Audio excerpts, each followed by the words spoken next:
Well, Hawaii. Yeah, Ken Johannesson here with another edition of Conversation Collage coming through your computer, iPhone, whatever you use to listen to these.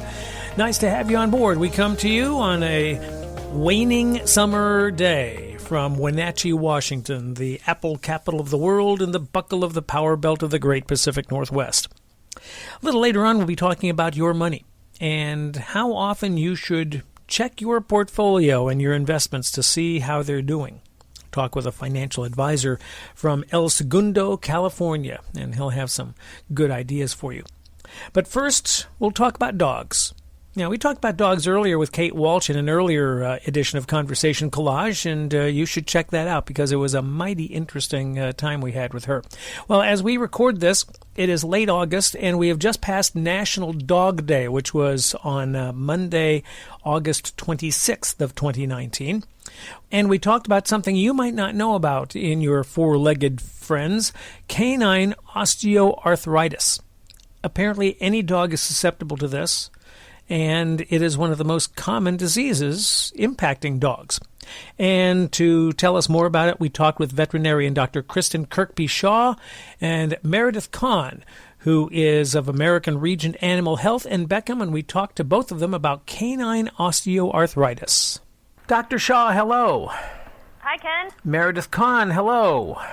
Hello. Okay, I take it you're both, I don't know where you are. Are you both in New York? Yes, we are. Okay, well, nice to have you aboard, and happy National Dog Day to you. Happy National Dog Day to you, too. Good Yeah, deal. you too. Okay, I take it you both have dogs? Yes. What kind of dogs do you have? I have a Labrador and a French Bulldog. Okay, and that's Dr. Shaw, right? Yes. Okay, Meredith, what kind of cug do you have?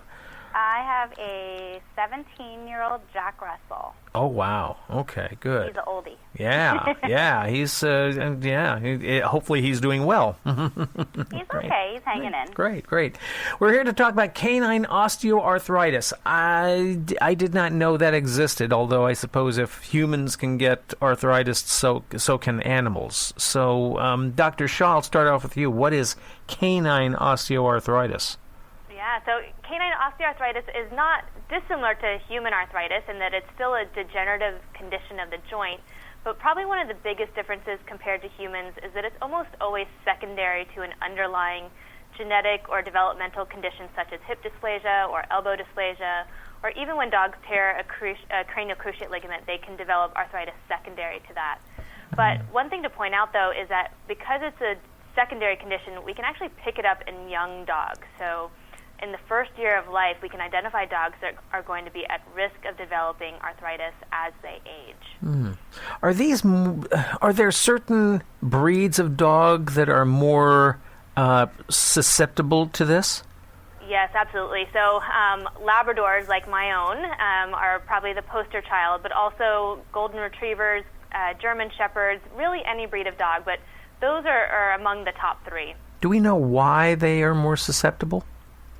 Well, there certainly probably is a genetic or a kind of a breed disposition that comes along with having a pure breed dog. That being said, I had a dog for 14 years, and he was a mutt, and he had arthritis himself. So while we see it pop up in dogs that are purebred, we can see it in really any breed of dog. Mm-hmm. Right. Do we know what causes canine osteoarthritis? Yeah, I mean, it's usually some underlying joint condition that makes the joints not fit together properly, for a lack of a better description, and then there's abnormal pressures in that joint.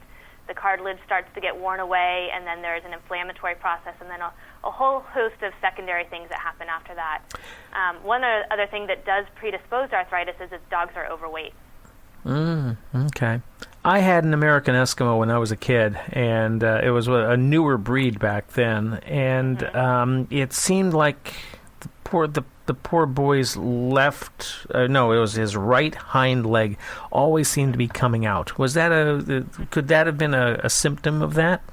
Yeah, it sure could have been. I would say the things to look for are any sort of abnormal gait like that, or limping. Those would be some pretty obvious signs, but other less obvious ones, especially as dogs age, would be just things you'd think of as slowing down. So not wanting to go for walks, kind of lagging behind on walks, not wanting to get in and out of the car, or just not getting up to greet you when you come home. I hear a lot of clients just say my dog's getting older and slowing down, but a lot of times that's due to arthritis. Mm-hmm. Right. That's exactly what they said about our dog too. He would love to jump up on the couches and the chairs and onto your lap and things like that. And as he got older, less of that happened. So you usually had to give him a helping hand there. Meredith, I don't mean to ignore you there. That's okay. What is there that we can do? Is there any treatment for osteoarthritis? Maybe this is a question for Dr. Shaw, but Meredith, I'll ask it of you.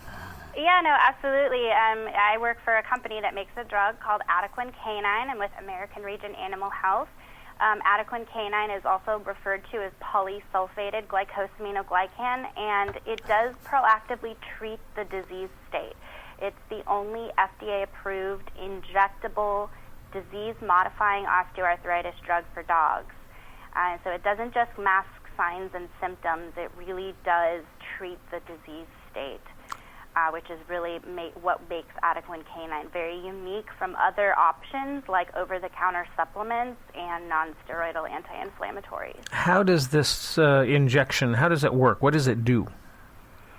It basically works to reduce inflammation, it restores joint lubrication, and it renews the building blocks of healthy cartilage that's still existing in the joint. Mm-hmm. Is this a new treatment? It isn't. It's actually been around for over 20 years. Okay. So it wouldn't have helped my dog, that's for sure, because he's been gone for more than 30. But in any event, are there other things outside of that treatment or in conjunction with that treatment, say, that can help? Absolutely. Osteoarthritis is definitely a multimodal treatable disease. I think Dr. Shaw can probably expand on that a little bit. Yeah, so I think making sure dogs aren't overweight is probably the number one most important thing that we do. So working with owners to make sure the dogs are on the right type of food and the right amount of food, and also making sure dogs are getting regular low-impact exercise, like going for a walk every day. And then beyond that, depending on the individual dog, they may need additional medications or rehabilitation therapy, or we actually have a lot of treatment options these days, but I would agree with Meredith that Adequan Canine is very unique, and the earlier we start that in the disease process, the more effective it's going to be. How often? Yes, go ahead, Meredith. Sorry, I was going to say just one thing that I wanted to add is just a reminder that Adequan Canine is a prescription drug, so only your veterinarian can determine if it's going to be the right choice for your dog. And if they do choose to decide to prescribe Adequan Canine, it's important to discuss any side effects, including a hypersensitivity to the drug's active ingredient. And then don't use Adequan Canine in dogs with a known or suspected bleeding disorder. And it's also important to be cautious in dogs with a kidney or liver impairment. Is Adequan Canine, is that is it given regularly, or is it a one shot, or how often is it administered? Yeah, so the package insert talks about 2 injections per week for 4 weeks for a total of up to 8 maximum injections. And if you want to find out more beyond that, you can visit adequancanine.com, or you can also call American Region Animal Health directly to request a copy of the full prescribing information. And that phone number is 1-800-458-0163. Is this where is it injected? It's an intramuscular injection. Okay. So is it like in the leg area where it would happen, or? So it's not actually. It just goes into the muscle either in the low back or into the leg. It doesn't actually need to be near the joint that's affected. Okay. It's taken through the bloodstream to that individual joint, actually to any joint that's arthritic. I was gonna ask. You mentioned side effects on this. How do you? What kind of side effects are there on this? You did kind of touch on them, but I was kind of curious about them. Yeah, so the main one is just to make sure to discuss the hypersensitivity to the active ingredient, which is that polysulfated glycosaminoglycan. And then really just if you need more specific information, you can call that 1-800 number, the 1-800-458-0163, and they're free to discuss any specific cases or side effects. I'm just wondering, are those side effects that are easily noticed? Some are, some aren't, I think. Mm-hmm. Okay. All right. Let's get the website out again. caninearthritis.org. That's a website you can visit to learn about everything there is to know about arthritis, including all of the different treatment options and what to look for to know if your dog's in pain. And then for specific information concerning Adequan Canine and also just osteoarthritis in general, you can visit the adequancanine.com. Meredith, you gave the actual name of the drug, which seemed to be quite long. Can you say that one more time? I'm curious. Yeah, it's polysulfated glycosaminoglycan, and I like to call it PSGAG for short. I have to say it a lot. Yeah. I can't imagine. I'm just glad we don't have to spell it. So that's good. And Adequan Canine, ADEQUAN canine.com. There we go. Yeah. Ladies, I know I have to let you go, but I thank you for a few minutes out. Best to you, and again, happy National Dog Day. Thank you. Dr. Kristen Kirkby Shaw is a small animal surgeon and rehabilitation specialist, and Meredith Kahn is a territory manager for American Regent Animal Health, representing Adequan Canine throughout the Pacific Northwest. And American Regent Animal Health is a company that deals with animal health and proven FDA-approved products like Adequan. And we talked with them earlier in support of National Dog Day.